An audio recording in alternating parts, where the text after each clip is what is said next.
சும்மா ஏமாத்து வேலை, காதில் பூசு ஊற்றுறானுங்க. என்ன 8 கோடி தமிழர்கள் ஏமாளிங்களா? 68 இதே மாதிரி தான் காங்கிரஸ்காரன் கொண்டாந்தான்.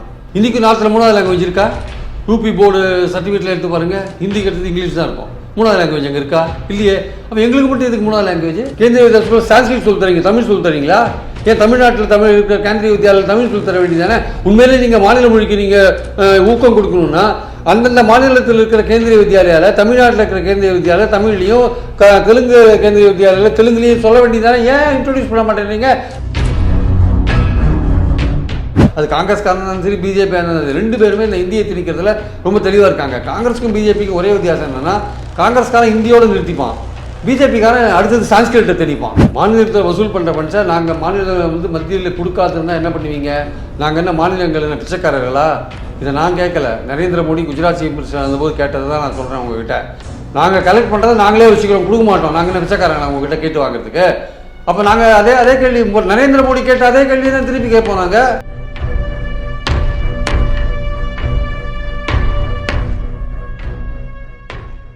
தமிழ் மன்னர்களுக்கு வணக்கம். இன்றைய கால சிறப்பு வந்து மூத்த பத்திரிகையாளர் திருமிகு பிரியன் அவர்கள்.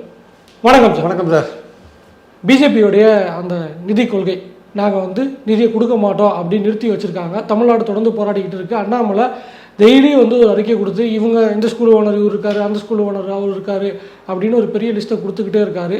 நிதியை கொடுப்பதற்கு பாஜக தயாராக இல்லை, விட்டு கொடுக்க தமிழ்நாடு தயாராக இல்லை. இந்த பிரச்சனையோட முடிவு என்னவாக இருக்கும்? பிரச்சனையோட முடிவு நீதிமன்றம் தான், வேறு வழி கிடையாது. இப்போ எப்படி கவர்னர் விஷயத்தில் நம்ம நீதிமன்றத்துக்கு போயிட்டு நம்ம ஃபைட் பண்ணுறோமோ, அந்த மாதிரி தான் இந்த விஷயத்துலையும் ஃபைட் பண்ணணும். ஏன்னா ஒரு நிதி கொடுக்க மாட்டேன்னு சொல்கிறதுக்கான உரிமை வந்து மத்திய அரசு கிடையாது ஆக்சுவலாக. ஏன்னா மத்திய அரசோட எந்த அரசியல் சட்டத்திலுமே, அரசியல் சட்டத்தோட எந்த பிரிவிலையுமே பார்த்தீங்கன்னா ஒரு திட்டத்தை வந்து மாநில அரசு ஏற்கலைன்னா பணம் கொடுக்கக்கூடாதுன்ற விஷயங்கள்லாம் எங்கேயுமே போடலை. ரெண்டாவது வந்து இது வந்து அரசியல் சட்டத்தின் அடிப்படையில் உள்ள ஒரு விஷயம் கிடையாது. இது வந்து ஒரு நியூ எஜுகேஷன் பாலிசி, ஒரு திட்டம். அதை வந்து நீங்கள் இன்ட்ரடியூஸ் பண்ணுறீங்க. அதை ஏற்றுக்காதது வந்து மாநில அரசோட உரிமை சம்மந்தப்பட்டது. ஏன்னா கல்வி வந்து மத்திய அரசு பட்டியலையும் இருக்குது, மாநில அரசு பொதுப்பட்டியலில் இருக்குது. பொதுப்பட்டியலில் இருக்கிற ஒரு விஷயத்தில் மாநில அரசு தன்னுடைய ஸ்கூல்ஸில் என்ன பண்ணணுன்றதை தான் டிசைட் பண்ணணும். நீங்கள் வந்து ஏற்கனவே ரன்னிங்கில் இருக்கிற ஒரு ஸ்கீம்ஸ், சமகர சிக்ஷான்றது ரன்னிங்கில் இருக்கிற ஒரு ஸ்கீம், பிஎம்ஸ்ரீன்றது இனிமேல் வரப்போகிற ஸ்கீம். ஆக்சுவலாக நீங்கள் சில மாநில அரசோட சில ஸ்கூல்ஸை பிஎம்ஸ்ரீயாக மாற்ற சொல்கிறீங்க, அதில் வந்து 3வது லாங்குவேஜ் கொண்டு சொல்கிறீங்க. அது இனிமேல் தீர்க்கக்கூடிய விஷயம். சமகர சிக்ஷாவில் ஏற்கனவே அப்பாயிண்ட் பண்ணியிருக்கு, அதில் டீச்சர்ஸ்லாம் இருக்காங்க, அவங்களுக்கு சேலரி கொடுக்க வேண்டியதாக இருக்குது. நீங்கள் அதில் ஏற்கனவே 1-2 இன்ஸ்டால்மெண்ட் கொடுத்துட்டு 3-4 இன்ஸ்டால்மெண்ட் இழுத்தடிச்சிங்கன்னா என்ன அர்த்தம்? அப்போ எப்படி சேலரிலாம் கொடுப்பாங்க? அதனால் வந்து கவர்மெண்ட் வந்து உங்கள் பாலிசியை முதல்ல ஏற்றுக்கல. அவங்க என்ன சொல்கிறாங்க, சீஃப் செக்ரட்டரி லெட்டரில் நாங்கள் ஒரு கமிட்டி போட்டிருக்கோம் ஸ்கூல் எஜுகேஷன் செக்ரட்டரி தலைமையில், அந்த கமிட்டி டிசைட் பண்ண எப்படி தான் நாங்கள் முடிவு பண்ணுவோம். அந்த கமிட்டி சொல்லிட்டு நம்ம 3வது லாங்குவேஜ் ஏற்றுக்க முடியாது, நம்ம இருமொழி கொள்கை தான் ஃபாலோ பண்ணுறோன்னு சொல்லிட்டு. அப்போ நீங்கள் வந்து அதை நீங்கள் ஏற்றுக்க வேண்டிய கட்டாயம் உங்களுக்கு இருக்குது. நாங்கள் வந்து நீங்கள் சொல்கிற மாதிரி சமகர சிக்ஷாவுக்கு ஸ்கீமுக்கு பணம் ரிலீஸ் பண்ணுறதுக்கு 3வது லாங்குவேஜ் பிஎம்சி ஸ்கூலாக ஒத்துக்குவாங்க, அதுக்கு 3வது லாங்குவேஜ், அது வந்து என்டையர்லி வேறு விஷயம். இதுக்கு நீங்கள் கொடுக்க முடியாதுன்னு சொல்ல முடியாது. ஆன்கோயிங் ஸ்கீமாக இருக்குது. ஆன்கோயிங் ஸ்கீம் ஏன் கொடுக்க மாட்டேங்கிறீங்க? இதில் வந்து திமுக வந்து என்ன சொல்கிறாங்கன்னா, 3வது மொழியை ஏற்றுக்க மாட்டாங்க, தாண்டி ஹிந்தியை திணிக்க பார்க்குறாங்க அப்படிங்கிறாங்க. பாஜக தரப்பு என்ன சொல்கிறாங்க, என்இபியில் வந்து ஹிந்தி மேண்டேட்ரின்னு இருந்துச்சு, மோடி தான் வந்து நம்ம கம்பல் பண்ணக்கூடாது, அது 3rd லாங்குவேஜ் ஆப்ஷனலில் நீங்கள் வச்சுக்கோங்க அப்படின்னு ஹிந்தி கம்பல்சரிங்கிறதையே வந்து நீக்கினார். தாய்மொழியில் சொல்லிக் கொடுக்கணும்னு நாங்கள் சொல்லிக்கிட்டு இருக்கோம். தமிழ்நாட்டில் தாய்மொழி கட்டாயம் கிடையாது, நாங்கள் வந்து தமிழ் மொழியை சேர்த்து வளர்க்கணும்னு பார்க்குறோம். ஆனாலும் திமுக வந்து அதை ஏற்றுக்க மாட்டேங்குதுன்னு சொல்கிறாங்க. சும்மா ஏமாத்து வேலை, காதில் பூசு ஊற்றுறானுங்க. என்ன 8 கோடி தமிழர்கள் ஏமாளிங்களா? 68 இதே மாதிரி தான் காங்கிரஸ்காரன் கொண்டாந்தான் பார்லிமெண்ட்டில் ஒரு தீர்மானம். அதாவது வந்து நாட்டின் வடபகுதியில் இருக்கிறவங்க தென்பகுதி லாங்குவேஜ் ஒன்று கற்றுக்கணும் 3வது லாங்குவேஜாக, தென்பகுதியில் இருக்கிறவங்க ஹிந்தியை கற்றுக்கணும் 3வது லாங்குவேஜான்னு ஒரு சட்டம் கொண்டு வந்தானுங்க. அந்த சட்டத்தின்படி என்ன பண்ணானுங்க, ஆந்திரா, தமிழ்நாடு, கேரளாலலாம் ஸ்கூல்ஸில் ஹிந்தியை கொண்டு வந்துட்டானுங்க. தமிழ்நாட்டில் மட்டும்தான் இருமொழி கொள்கை இருக்கிறதுனால அது வர முடியல. ஆனால் அதே சமயம் பார்த்திங்கன்னா இங்கெல்லாம் இந்தியை திணிச்சிட்டாங்க. இன்றைக்கி ஏன் வந்து ஆந்திரா, தமிழ்நாடு, கேரளாலாம் இந்தியை எதிர்க்க மாட்டேங்கிறான்? அவன் 68லேருந்தே இந்த ஸ்கீம் இப்படி படிச்சுட்டு இருக்கான் இந்திய ஸ்கூல்ஸில். அவனுக்கு கம்பல்சரியோ இல்லையோ பாஸ் பண்ணுறாங்களோ ஹிந்தி ஒரு சப்ஜெக்டாக இருக்குங்க ஆக்சுவலாக. ஆனால் நார்த்தில் இருக்கிறவன் தமிழ் படித்தானா, நார்த்தில் இருக்கிறவன் தெலுங்கு படித்தானா, நார்த்தில் இருக்கிறவன் கன்னடம் படித்தானா? இன்றைக்கி நார்த்தில் 3வது லாங்குவேஜ் இருக்கா? யூபி போர்டு சர்டிஃபிகேட்டில் எடுத்து பாருங்கள், ஹிந்தி கட்டுறது இங்கிலீஷ் தான் இருக்கும். 3வது லாங்குவேஜ் அங்கே இருக்கா? இல்லையே. அப்போ எங்களுக்கு மட்டும் எதுக்கு 3வது லாங்குவேஜ்?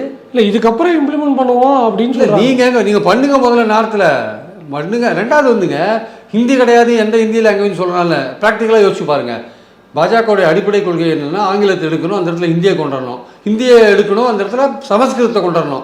அதுதான் அவங்களுடைய கொள்கை, அடிப்படை கொள்கை அதுதான். அதுலேருந்து என்றைக்கும் மாற மாட்டானுங்க.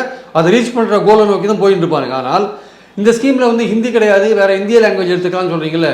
தமிழ்நாட்டில் வந்து 35,000 ஸ்கூல்ஸ் இருக்கு வச்சுக்கோங்க, கவர்மெண்ட் ஸ்கூல்ஸு.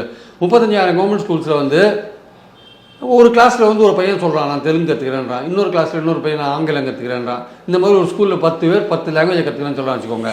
நீங்கள் ஏற்கனவே டீச்சர்ஸ் இங்கே ஷார்ட்டேஜாக இருக்கான். அப்போது நான் ஒருத்தர் அஸ்ஸாமீஸ் கற்றுக்கிறேனோ, ஒரு வெஸ்ட் பெங்கால் வங்காளம் கற்றுக்கிறேன்னுவான். இவ்வளோ பேருக்கு நீங்கள் டீச்சர் போடுவீங்களா?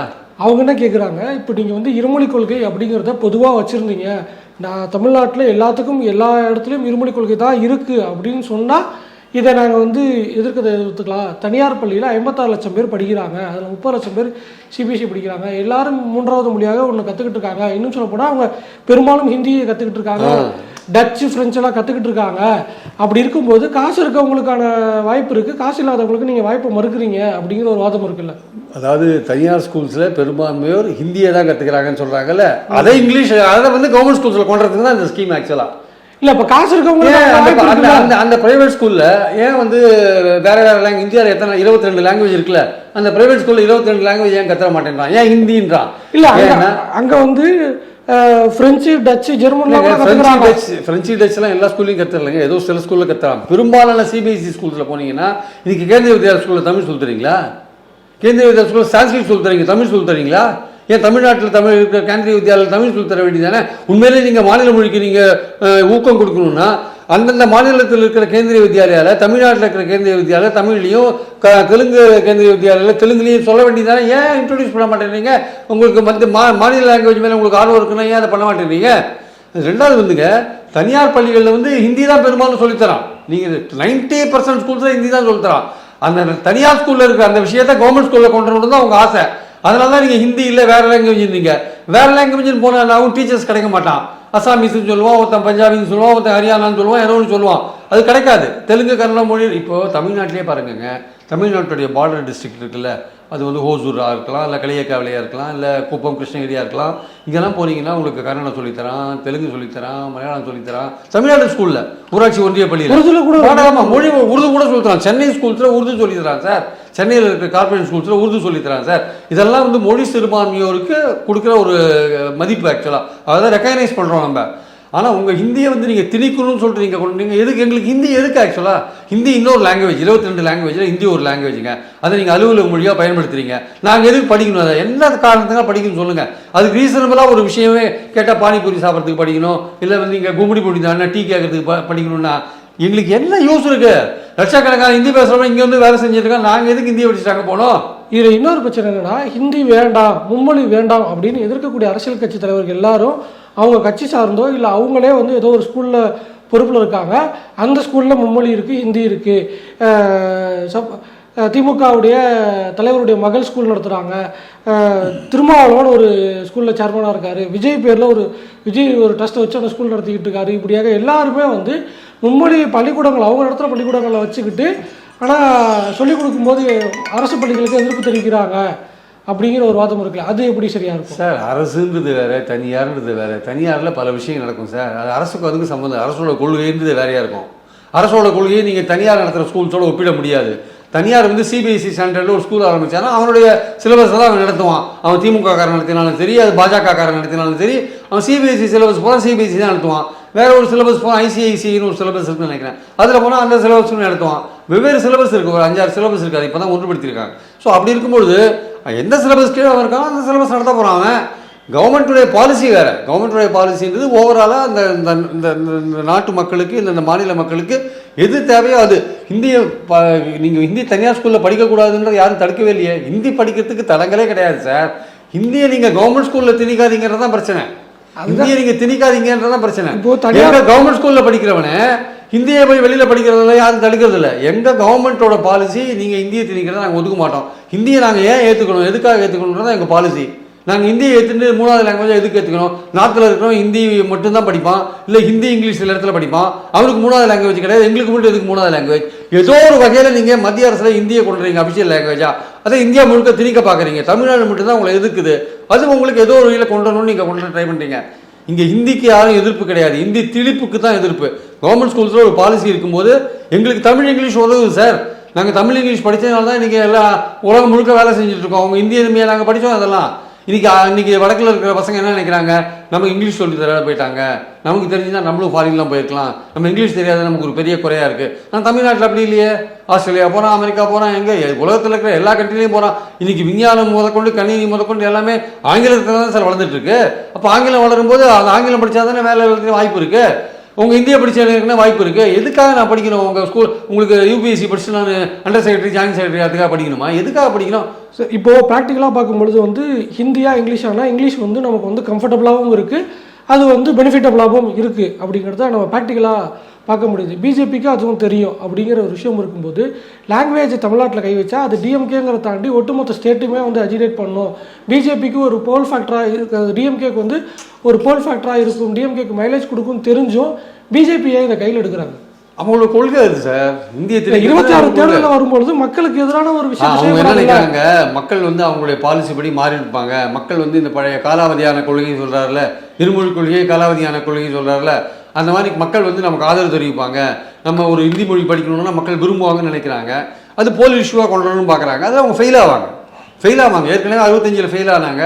இப்போ மறுபடியும் இன்னொரு அண்ணாமலை போன்ற ஆட்கள் கொண்டாந்தாங்கன்னா மறுபடியும் ஃபெயில் ஆவாங்க. அண்ணாமலை ஹிந்தியில் படிச்சுட்டு தான் ஐபிஎஸ் ஆனாரா? இங்கிலீஷ் படிச்சுட்டு தான் ஐபிஎஸ் ஆனார். இங்கிலீஷ் எங்கே கற்றுட்டார்? அவர் கரூரில் இருக்கிற கவர்மெண்ட் ஸ்கூலில் தானே கற்றுட்டுருப்பாரு. எங்கே கற்றுட்டார்? எப்படி படிச்சார்? ப்ரைவேட் ஸ்கூலில் படிச்சார் நினைக்கிறேன். இல்லை, எங்கேயோ படித்தார், ப்ரைவேட் ஸ்கூல்லேயே படித்தார் வச்சுக்கோங்க. இங்கிலீஷ் படிச்சு தானே பண்ணார். நான் சொல்கிறது என்னென்னா, தமிழ்நாட்டில் தமிழும் இங்கிலீஷும் எங்களுக்கு எல்லா விதத்துலையும் உதவியாக இருக்குது. உங்கள் ஹிந்தியை படித்து எங்களுக்கு எந்த விதமான பிரயோஜனம் கிடையாது. நீங்கள் ஹிந்தியை வந்து எப்படியாவது ஒரு வகையில் நீங்கள் தமிழ்நாட்டில் இம்போஸ் பண்ணணுன்றதுக்காக இந்த மாதிரி விஷயங்கள்லாம் நீங்கள் கொண்டுறீங்க. அதை ஒரு சாக்காக வச்சுன்னு ஃபண்ட்ஸ் கொடுக்க மாட்டேன்னு சொல்கிற இந்த விஷயம் இருக்குல்ல, அது அரசியல் சட்டத்துக்கு எதிரானது. நீங்கள் அடாவடித்தனம், கூட்டாட்சி தத்துவத்தில் நீங்கள் மத்திய அரசு பண்ணுறது ஒரு அடாவடித்தனம்.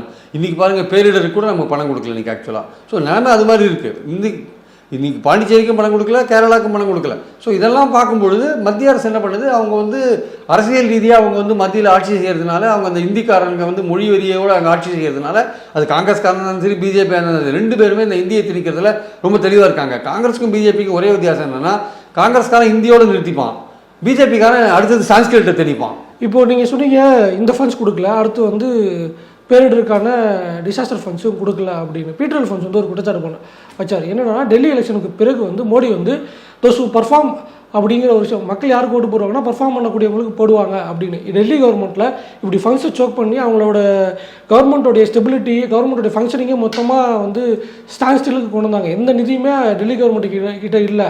லெஃப்டினன்ட் கவர்னர் கையெழுத்து போட்டால் தான் முடியும், அதையும் கொடுக்க மாட்டோம் அப்படின்னு வச்சுருந்து ஆம் ஆத்மியை தோக்கடித்த மாதிரி இந்த ஸ்டேட்டுகள்லையும் ஃபண்ட்ஸை வந்து சோக் பண்ணி இந்த மாதிரியான விஷயங்களை பண்ணுறாங்களாங்கிற ஒரு சந்தேகம் இருக்குல்ல. இந்தியாவிலேயே வந்து இந்தியன் ஜிடிபிக்கு 2வது அதிகபட்சமாக கான்ட்ரிபியூட் பண்ணுறது தமிழ்நாடு தான். இந்தியாவிலேயே 3வது ஜிஎஸ்டி அதிகமாக வசூல் பண்ணுறதும் தமிழ்நாடு தான். இந்தியாவிலேயே 4வது அதிகமாக எக்ஸ்போர்ட் பண்ணுறதும் தமிழ்நாடு தான். இந்தியாவிலேயே அதிகமான நேரடி வருவாய் வசூல் பண்ணுறதுல 4வது மாநிலமும் தமிழ்நாடு தான். சரி, நீங்கள் இது மாதிரியான ஒரு ஃபண்ட்ஸை கொடுத்து இந்த கவர்மெண்ட்டை முடக்கணும்னு நீங்கள் நினச்சிங்கன்னா, இங்கே கலெக்ட் பண்ணுற ஃபண்ட்ஸ், நாங்கள் மாநிலத்தில் கலெக்ட் பண்ணுற ஃபண்ட்ஸை மாநிலமே வச்சுக்காத கொடுத்த இருந்தால் என்ன பண்ணுவீங்க? மாநிலத்தில் வசூல் பண்ணுற ஃபண்ட்ஸை நாங்கள் மாநிலம் வந்து மத்தியில் கொடுக்காதுன்னா என்ன பண்ணுவீங்க? நாங்கள் என்ன மாநிலங்கள் என்ன பிச்சைக்காரர்களா? இதை நான் கேட்கல, நரேந்திர மோடி குஜராத் சீஃப் மினிஸ்டர் இருந்தபோது கேட்டதை தான் நான் சொல்கிறேன் உங்ககிட்ட. நாங்கள் கலெக்ட் பண்ணுறதை நாங்களே வச்சுக்கிறோம், கொடுக்க மாட்டோம், நாங்கள் என்ன பிச்சைக்காரங்களா உங்ககிட்ட கேட்டு வாங்குறதுக்கு? அப்போ நாங்கள் அதே கேள்வி நரேந்திர மோடி கேட்ட அதே கேள்வி தான் திருப்பி கேட்போம். நாங்கள் என்ன பிச்சைக்காரங்களா? மாநிலங்கள் உங்ககிட்ட என்ன கையேந்தி நிற்கணுமா?